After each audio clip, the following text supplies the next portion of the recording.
If anyone has carefully read the Second Republican Constitution 1978, also known as the JRJ Constitution, he or she would conclude that it's all about the executive presidency. If powers described in the Constitution is likened to a tree, the executive presidency is the root, the trunk, the branches, leaves, flowers, fruit and bark. It was about centralizing power. It was dictatorial, or put another way, it was a constitution that was made to make dictators. Even today, as power vested in offices go, the presidency is where power is resident. The preponderance of power in that office means the president is directly or indirectly responsible for all wrongdoing. Welcome to Sri Lanka. Draconian was a frequently used descriptive. The call was for its abolition. The promise of the various oppositions was abolition. It was a promise that was made and forgotten. The 17th Amendment sought to prune presidential powers. The 18th effectively restored those draconian powers. The 19th was tabled by a political coalition, the Yahipolinists, that promised to abolish the executive presidency. It made some cosmetic changes, nothing more.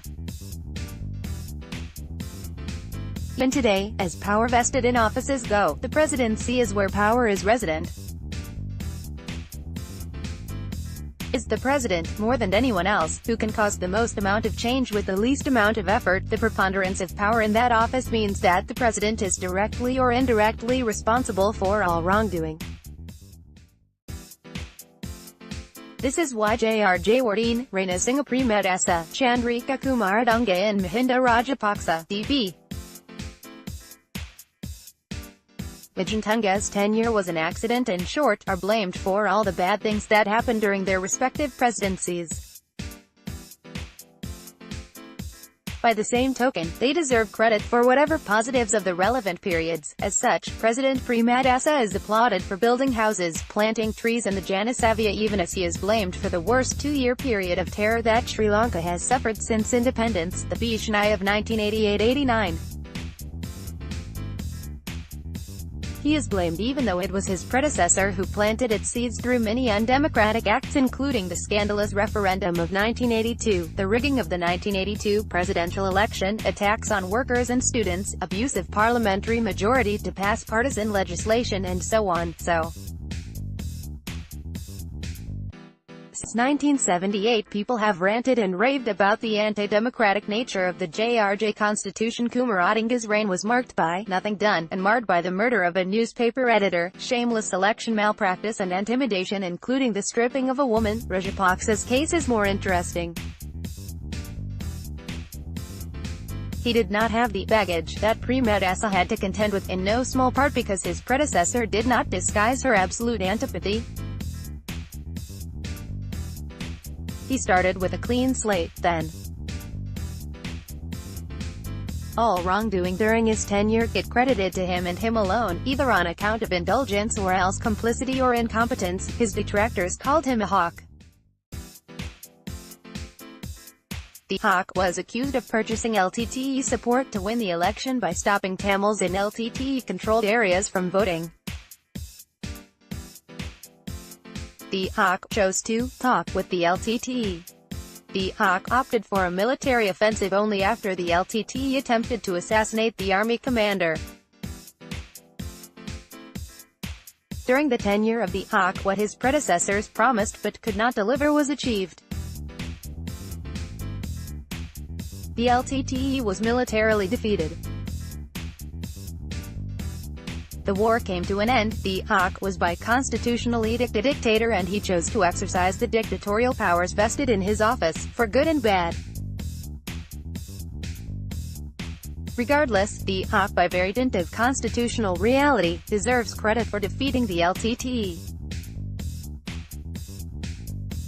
Those who vilify him for his excesses and wrongdoing under his watch, and of course benefit from the wiping out of terrorism, do not dare whisper, "Thank you," even if they add, "But you also did this, that and the other, and therefore we think you are a terrible, terrible person and were a bad president."